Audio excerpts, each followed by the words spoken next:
এই তোর নাম কি নীলা? হ্যাঁ। তোর বাপের নাম কি কাদের শিকদার? হ্যাঁ। ওই এটাই উড়াইলো। আমি কি আলুর বস্তা নাকি যে উঠিয়ে নিয়ে চলে যাবেন? কি করেছি আমি? তুই কিছু করছ নাই, করছে তোর বাপে। তোর উড়াইলো যাবো, তোর বাপে সুর করে চান্দা দিয়ে যাবো, বুঝছ নাই? এই বেটা দাঁড়া আছিস কে? উড়াইলো।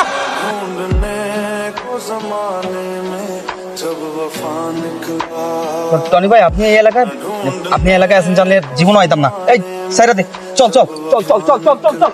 কি ব্যাপার, ওরা আমাকে দেখে এভাবে চলে গেল কেন? হ্যাঁ, আমার তো সেটাই কথা। তোমাকে দেখে এবার পালালো কেন? টনি কি জানি একটা বলতেছিল। আমি কি জানি, আমিও না বুঝতেছি না। আমার কেন জানি মনে হচ্ছে উনি দেখতে অন্য কোনো এলাকার মাফিয়া টাফিয়া, এই জন্য গুন্ডাগুলো ওনাকে দেখে পালিয়েছে। আমারও তাই মনে হয়। তোমার কি মনে হচ্ছে না মনে হচ্ছে সেটা দিয়ে আমার কোনো কাজ নেই। তুমি আর নেক্সট টাইম আমাকে এভাবে ডিস্টার্ব করবে না, কথাটা যেন মনে থাকে। কি ব্যাপার, তোমার বাসায় কেউ থাকেন? না, আমি এখানে একাই থাকি, আমার আপন বলতে কেউ নেই। সরি। আরে কিসের সরি, তুমি এখানে বসো। না না, আমি বসবো না, আমি চলে যাবো। বসো বললাম না। আমার যে কি আনন্দ হচ্ছে তোমাকে আমি বলে বোঝাতে পারবো না। তুমি আমার বাসায় এসেছো। থাক, এত ব্যস্ত হতে হবে না, আমি চলে যাচ্ছি। চলে যাবে মানে? কি খাবে সেটা বল। কিছু না। আচ্ছা, কফি খাবে? না না, অন্য একদিন খাবো। হ্যাঁ, আমার ছবি দেয়ালে টাঙিয়েছো? তুমি তোমার সবকিছু, আমার ভালোবাসা। তোমার ছবি না দেখলে তোমার সকালটাই শুরু হয় না। পাশে উনিকে? আমার মা। মায়ের পাশে আমাকে রেখেছো? কারণ মা তোমাকে খুব পছন্দ করতো। মাই তোমাকে প্রথম পছন্দ করেছে। কিভাবে? কোথায়? গাজীপুর। তুমি যখন তোমার ফুফুর বাসায় গিয়েছিলে তখন আমার মা তোমাকে দেখেছিল। তোমার ফুফুদের পাশের গ্রামে কম্বল বিতরণ করতে গিয়েছিলেন, সেখানে আমার মাও গিয়েছিল। আর তখনই আমার মা তোমাকে অনেক পছন্দ করে। তাই তো বলি, চেনা চেনা লাগছে। তারপর থেকে মা আমাকে বলতো শিকদার সাহেবের মেয়েকে আমার খুব পছন্দ, তোর যদি এমন একটা বউ হতো খুব ভালো মানাবে। তো কোথায় তোমার মা? মা অ্যাক্সিডেন্ট করে মারা গেছে। মা মারা যাওয়ার পর থেকেই মায়ের ইচ্ছা পূরণ করার জন্য আমি তোমার পিছনে লেগে আছি। তুমি যদি একবার হ্যাঁ বলে দাও, পৃথিবীর সব প্রাপ্তিগুলো পূর্ণতা পাবে। তার মানে শুধু মায়ের পছন্দের জন্যই আমার পিছনে ঘোরো? বিষয়টা তেমন না। আমি যখন তোমাকে প্রথম দেখতে এসেছিলাম তখন তোমাকে আমার খুব পছন্দ হয়, আমি তোমাকে ভালোবেসে ফেলি। আচ্ছা, আমি তাহলে চলে যাই। আমার উত্তর এখন না, কালকে সকালে দিব। ঠিক আছে, বাই। শোনো, লাভ ইউ। কি ভেবেছো এখানে আসতে বলেছি বলে কি আমি পটে গেছি? তেমন কিছু না, তবে তুমি যে আমার উপর একটু নরম হয়েছো সেটাই আমি বুঝতে পেরেছি। সত্যি বলতে আমি কিছু শর্ত নিয়ে এসেছি, যদি তুমি সেগুলো মানতে পারো তাহলে আমি ভেবে দেখবো তোমাকে অ্যাকসেপ্ট করা যায় কি। বলো কি শর্ত? আমার ছোট্ট একটা সংসার হবে, আর সেটা হবে অনেক বেশি গোছানো। আমার হাজবেন্ড আমাকে অনেক বেশি সময় দিবে। কখনো সে আমাকে বলতে পারবে না তোমার জন্য আমার কোনো টাইম নেই, আমি ব্যস্ত আছি। প্রত্যেকটা দিন আমাকে ঘুরতে নিয়ে যেতাম। তাহলে তো আমি 100% করতে পারবো, কারণ আমি তো চাকরিজীবী না, আমার নিজের বিজনেস আছে। আমি সেখানে গেলেও কি আর না গেলেও কি, কোনো সমস্যা নেই। আরো আছে, আমার হাজবেন্ড হবে একদম ডিসেন্ট, সহজ সরল একটা মানুষ। কোনো মারামারি কাটাকাটি এসব গ্যাঞ্জামের মধ্যে যাওয়া যাবে না, নো পলিটিক্স। তাহলে তো আমি পাস। আমি খুবই সাধারণ, নো গ্যাঞ্জাম, নো পলিটিক্স। আর হ্যাঁ, অবশ্যই রান্না করা জানতে হবে। প্রত্যেক সপ্তাহে আমাকে একবার করে রান্না করে খাওয়াতে হবে। হ্যাঁ, আমি পারি তো। ভাজি করতে পারি আর খিচুড়ি রান্না করতে পারি। বুঝতে পেরেছি, মায়ের স্বপ্ন পূরণ করার জন্য একদম উঠে পড়ে লেগেছে। শুধু মায়ের স্বপ্ন নয়, আমি তো তোমাকে প্রথম থেকে ভালোবেসে ফেলেছি। বুঝতে পেরেছি। Will you be my lifeline? Yes.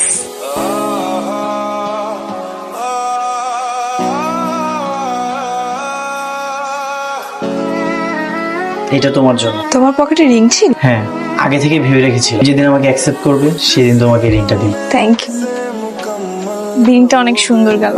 তুমি অনেক কেয়ারিং একটা ছেলে। আমি হয়তো অনেক লাকি তাই তোমাকে পেয়েছি। জানি না কোনো ভুল করে ফেললাম কিনা, তোমাকে চিনি না জানি না, ইয়েস বলে ফেললাম। জন্মের পর থেকে কেউ কাউকে চেনে? জন্মের পরেই তো সবাই পরিচিত হয়। আচ্ছা, একটা কথা বলো তো, তোমার আম্মু না হয় অ্যাক্সিডেন্টে মারা গেছে, কিন্তু তোমার ফ্যামিলির বাকি সবাই কোথায়? বাকি সবাই অ্যাক্সিডেন্টে মারা গেছে। ও সরি। It's okay. তাহলে তো মনে হয় তোমাকে কথা বলতে একাই যেতে হবে আমার বাবার সঙ্গে। হ্যাঁ, আমি একাই যাব, কোনো সমস্যা নেই। শোনো, অনেক রাত হয়ে গেছে, আমি তাহলে বাসায় চলে যাই। আমি তাহলে তোমাকে রিক্সা ডেকে দিচ্ছি। এই মামা,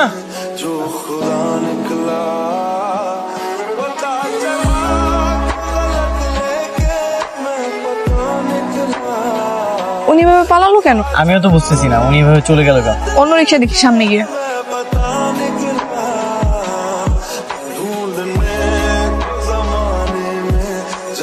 উনি আমার বাবা। বাবা, রাফি আসছে। আসসালামু আলাইকুম আঙ্কেল। ওয়ালাইকুম আসসালাম।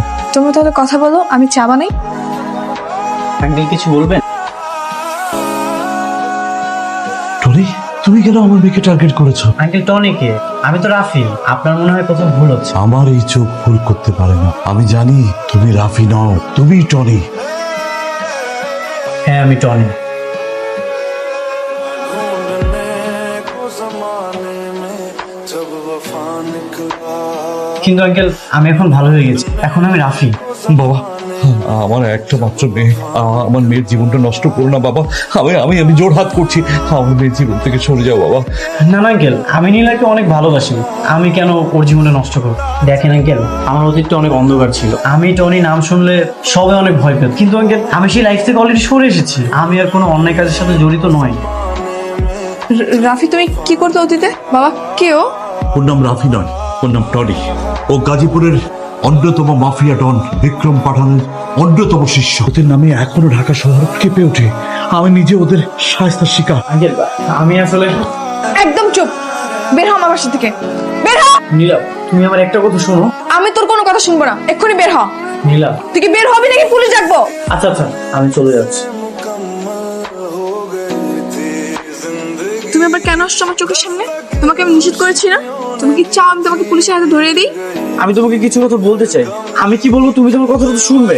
আমি তোমার কোনো কথাই শুনবো না। লিসা, তুমি চুপ করে আছো কেন? ওকে একটু বলো না আমার কথাটা শুনতে। ও তোকে কি বলতে বলছে?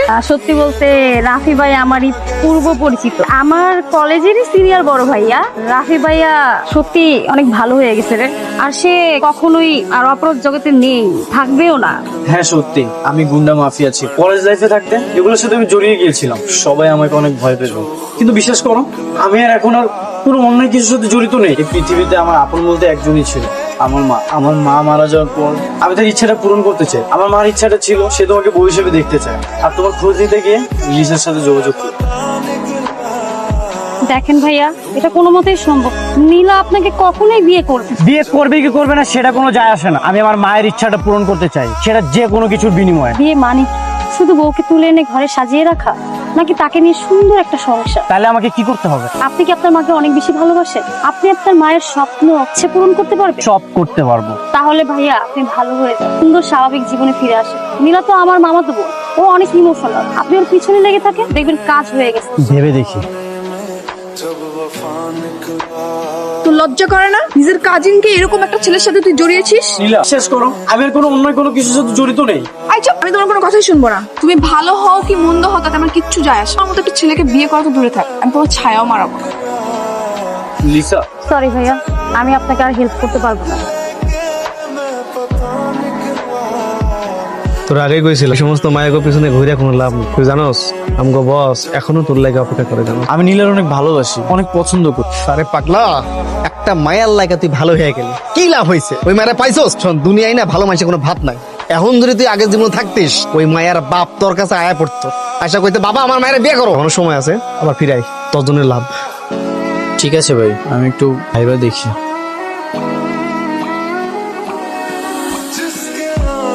আর একবার ফোন দিলে কিন্তু আমি ফোন ভেঙে ফেলবো। আমি আর একটাও কল দিব না, তুমি শুধু আমার একটা প্রশ্নের উত্তর দাও। শুধুমাত্র তোমার জন্য একটা ছেলে অন্ধকার জগৎ থেকে আলোর জগতে ফিরে আসলো, শুধুমাত্র তোমার জন্য একটা ছেলে খারাপ সবকিছু ত্যাগ করলো, তুমি তাকে পছন্দ করলে, ভালোবাসলে, এখন তার অতীতের জন্য তাকে তুমি সরিয়ে দিবে?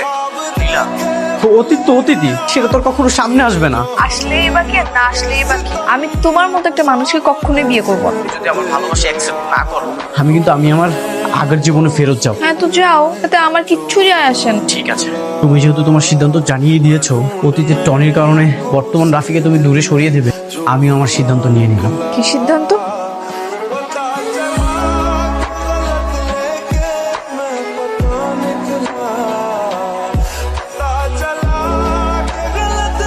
এই ভিতরে চলেন, এই সবাই চল আমার সাথে।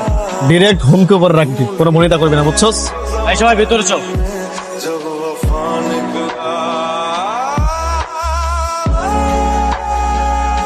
কি রাফি তুমি? রাফি না, ওর নাম এখন টনি।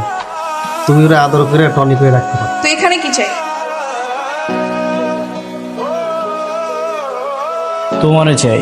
আচ্ছা আমগো বিয়া, মায়ের ইচ্ছাটা পূরণ করলেই ভালো হয়ে গেছিলাম, তাই তোমার লগে বিবাহ বন্ধনে আবদ্ধ হইতে চেয়েছিলাম সুন্দরভাবে, কিন্তু তোমার জেদ মন মানসিকতায় এখন জোর করে বিয়ে করা ছাড়া আর কোনো উপায় নেই। তোমরা চাইলে কি বিয়ে হবে নাকি? আপনি চাইলেই হবে, আপনি অহনি বিয়ার ব্যবস্থা করে, হলে আমি করণ লাগবো। আমি এক্ষুনি পুলিশকে কল করবো। এই তোরা চুপ করে দাঁড়িয়ে আছিস কেন? ফোনগুলো নিয়ে নে, প্রত্যেক রুমে রুমে যা। রাফি বাড়াবাড়ি হয়ে যাচ্ছে কিন্তু। বাড়াবাড়ি?